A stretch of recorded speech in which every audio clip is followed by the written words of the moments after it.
you know, malgré que je fais partie de ceux qui ont combattu pour l'alternance, par principe, c'est qu'il communiquait avec les Sénégalais.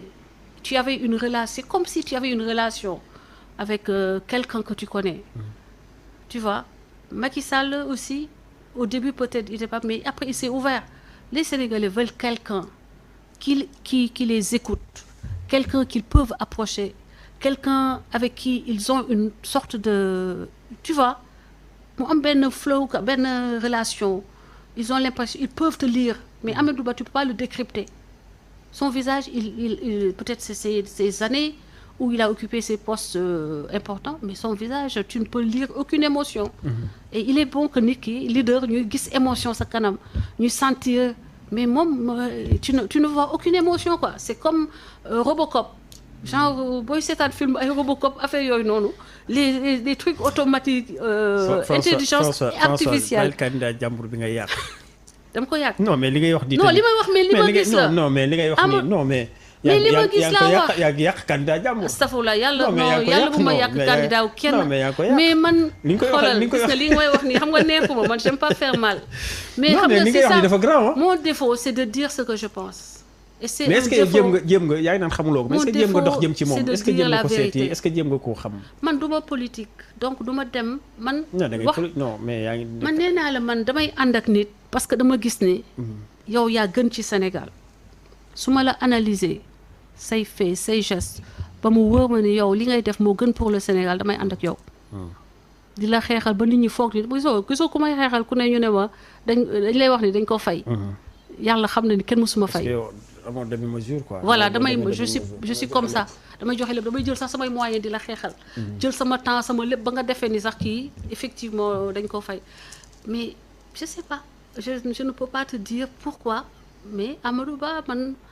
waxul dara quoi. je ne mënuma la wax c'est-à-dire il déclenche pas d'émotion ci man il déclenche pas de like tu as l'impression qu'il te rejette il a cette armure. Cette froideur, cette glace qui est glaciale, qui fait que tu te tiens à ta place quoi. Donc ça moytu à la limite parce que doo xam. C'est ça. Et je pense que nit ki un leader tu dois déclencher parce que en fait le vote c'est émotionnel. Vote émotion là, tu dois déclencher des émotions. Faut gën nit ñi dañoo Amadou doo ko yëg daal. doo ko sentir doo sentir émotion mu déclencher ko ci yow. xam ni da ngay daal di am envie. man dinaa ñëw di wax ci nit. di ko tagg di kii ak yooyu di mu def photo sax ma jël ko ne xoolal ma kii am lu mu ci wax. mais je n'arrive pas à faire ça. je sais pas pourquoi mais dafa am blocage boo xam ni. c'est lui qui doit débloquer les gens. c'est lui qui doit créer cet élan populaire moom moo ko ci moom la moom moo tëye moo bloqué peut-être cette capacité des gens à venir vers lui. Par calcul, par une raison, il est assuré d'être président déjà et qu'il se dit qu'il n'a pas besoin de s'encombrer.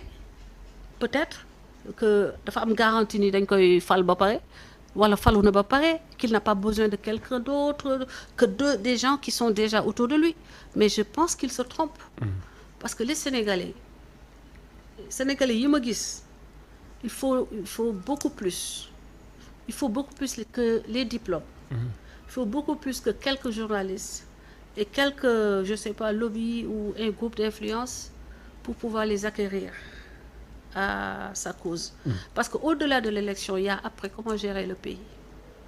loolu booy wut a falu calculer aussi que xëy na ñu ngi lay tëj ci benn caisson de verre n'est-ce pas d'airain mais que après les problèmes qui vont venir de partout là il te faut que tu aies l'adhésion populaire que beaucoup de gens soient en ta faveur ñu mën la muñal quoi. le président ñu lay muñal et puis sax ñu ànd ak yow ci benn élan de sympathie et d'empathie tu vois président Macky Sall loolu am na ko mais entourage am moo ko yàqal loolu nit ñi bëgg nañu Macky Sall mais ña ko wër ñoom ñoo def ak population bi noo xam ne ba nit ñi dañuy am envie aussi de quelque part parfois di ko sanctionner.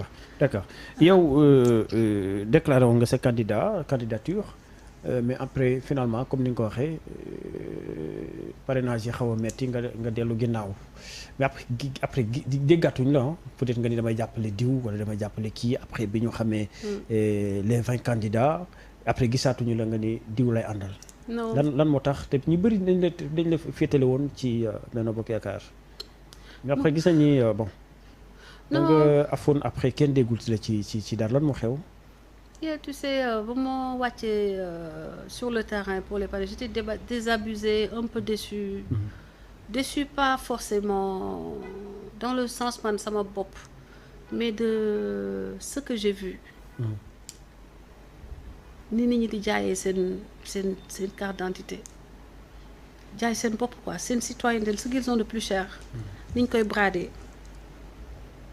ak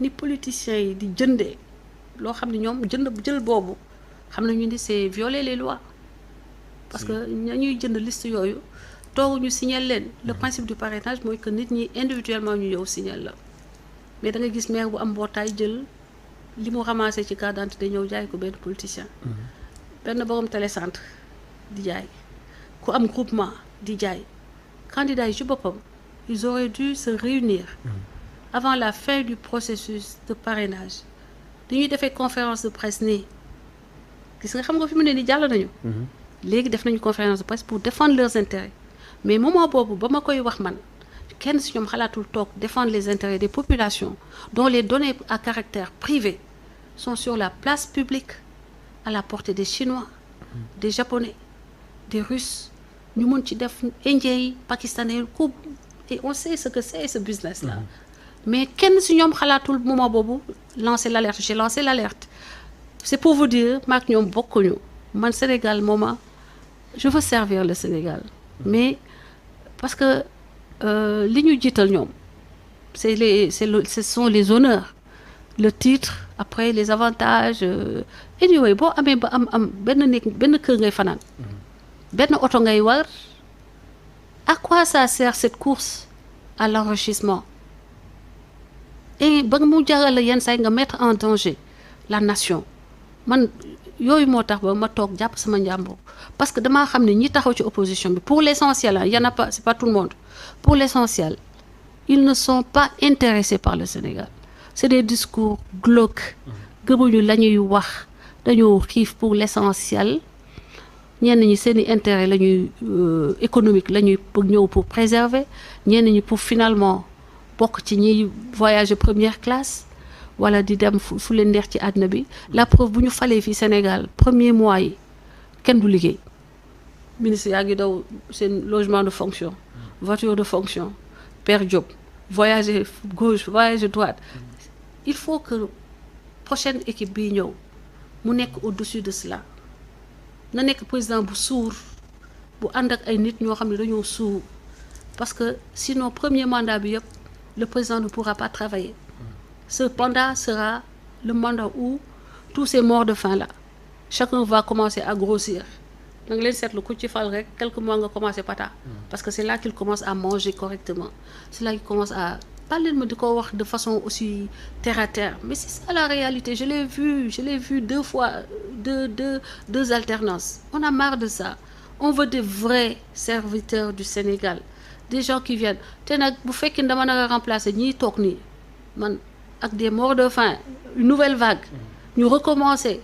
beneen alternance boo xam ne pendant 5 ans les gens ne vont pas travailler ils vont juste essayer de s'enrichir pour sortir définitivement de la faim je dis que on s'est battu pour rien quoi te ñi ma gis ne gëmuñu Sénégal pour l'essentiel. D'accord bu ñu la xamee tey Françoise ci affaire Adji Sarr ci lañ la gën a xamee muy le dossier Adji Sarr ak Ousmane Sonko dossier boobu gis nañu fi mu mujjee pratiquement ñu bëri après joxuñu ko sax benn solo bi même lañ ci doon ñu bëri lañ ci doon ut mooy fexe ci éliminer Ousmane Sonko du dossier boobu moom moo ko éliminer mais dossier Mame Mbaye Niang moo ko éliminer yow gis nañu rôle bi nga ciy joué gis nañu taxawaay bi nga ci amoon doo ci am ay regret ak li nga ci def yëpp ak li xew après Adji Sarr ni mu def après bon